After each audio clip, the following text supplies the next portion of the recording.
What's up, guys? I'm Devil21 here. I got a deck breakdown for you, kind of like a Nationals recap. This last episode of Pokenats.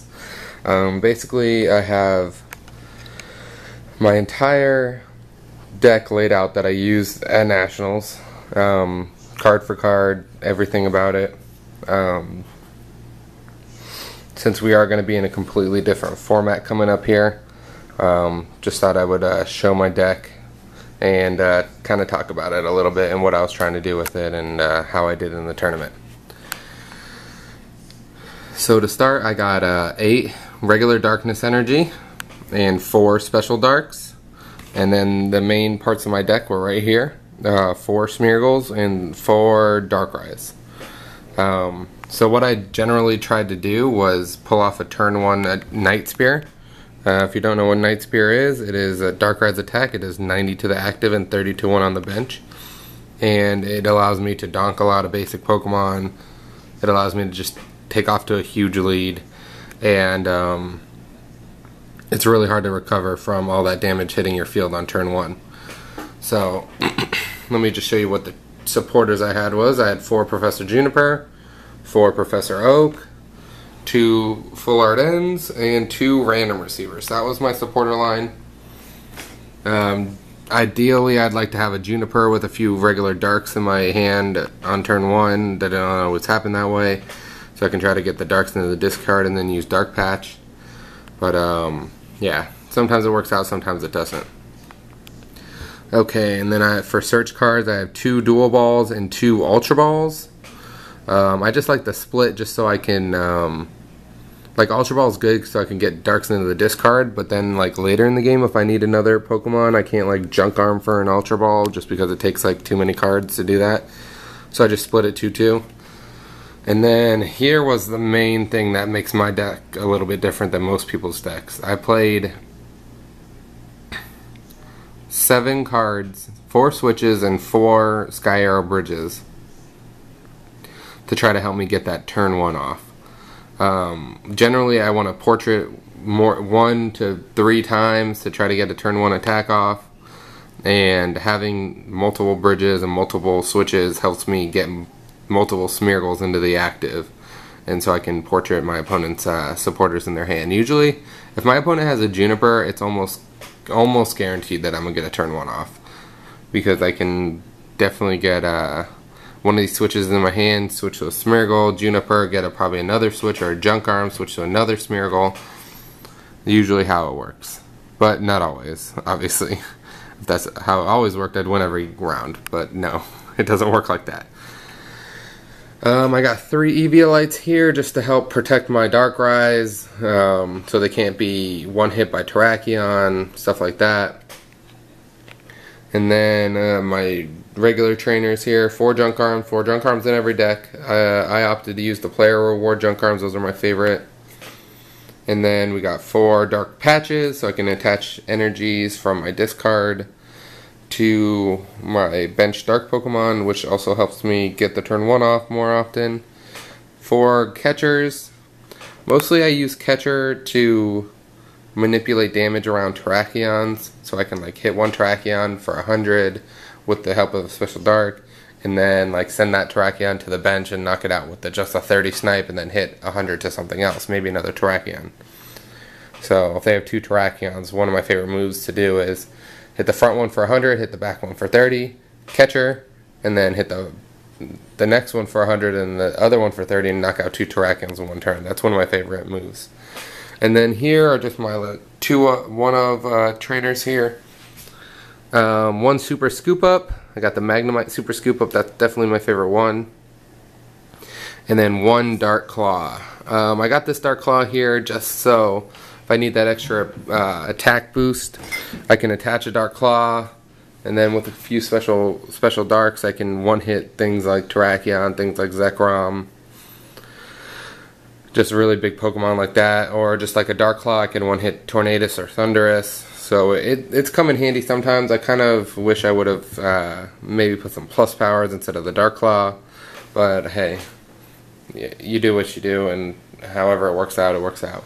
So with this deck, I like to call it Evil Painter deck, just because Smeargle, he's the painter, and Darkrai is evil. I went 5-4 at Nationals. Started out really good. Started out 3-0. Ended day 1 3-2.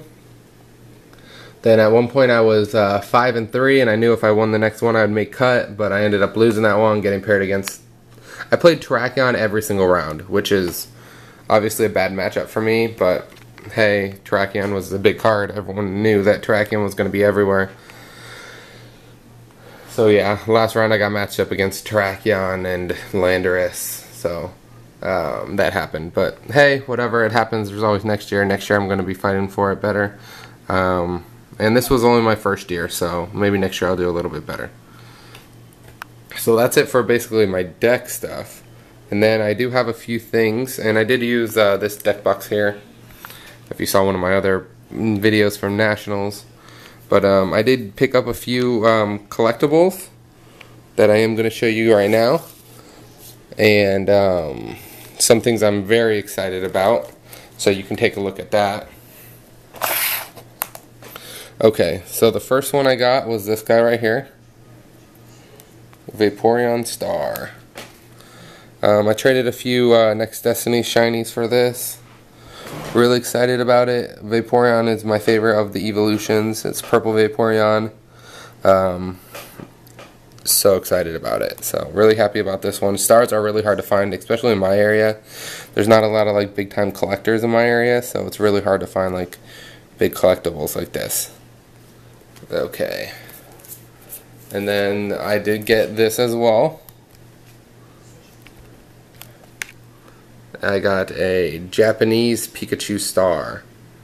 These aren't as valuable as the English Pikachu Stars, but they are still very, very awesome. As you know, I do love Pikachu. He is my favorite Pokemon. And I had to, when I saw this in someone's binder, I had to trade for it. So I traded for this one. Very happy about it. So excited. Pikachu Star, which I do already have one English Pikachu Star, but I want as many Pikachu Stars as I can get, any type, Japanese, English, whatever. I just want a lot of Pikachu Stars. Okay, and then the next thing I got, and this one I actually got in the airport, of all things. I was in the airport, I saw a few kids playing Pokemon. They weren't on my flight or anything, the airport coming back from Indianapolis, but they weren't on my flight, but I just sat down, talked to them, traded with them a little bit, and then some other kid came up, and he had this in his binder. Tropical Beach Top 16. Apparently this kid had gotten top 8 at Worlds last year, so he had a top 16 beach in his binder. He did value it really high, which I understand. It's a very valuable card. They're very rare. Not a lot of people have them. But I was very happy to get this. I did trade a lot for it. Gold Catcher, plus some other things. Full Art Terrakion, Full Art N, that type of stuff. So really sought after playables. But yeah. Top 16 beach. Really happy about it. Really psyched. I think it's awesome. These are really rare, so these will add into my Tropical Beach collection. This is my 4th Tropical Beach now, so I think they're awesome. Okay, and then the biggest thing that I got, my favorite, not 1, not 2, but 3 English Pikachu Stars.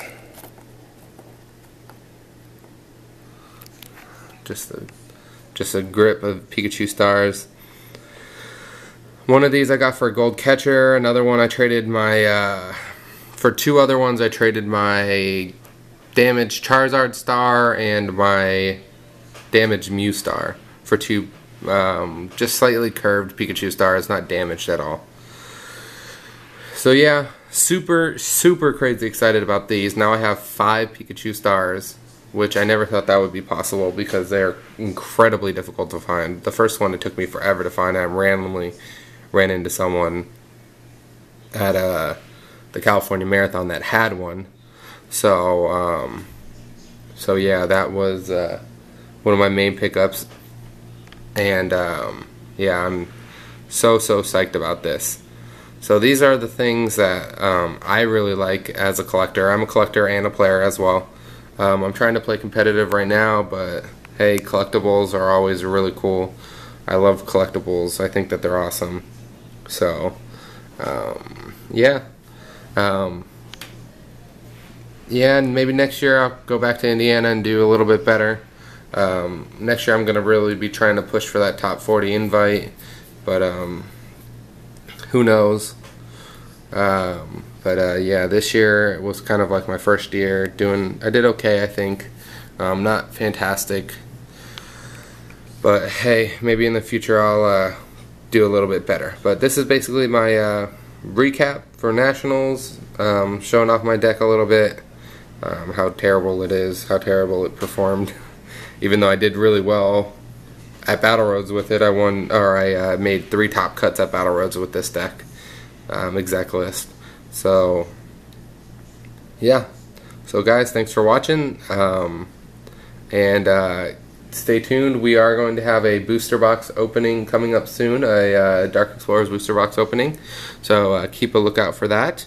And yeah guys, let me know what you think is going to do really well in Black and White On. Probably something with Eels or Darkrai or Hydreigon, that stuff. So we never know until it happens. So yeah, thanks for watching, guys. This has been M21 signing out. See you guys later.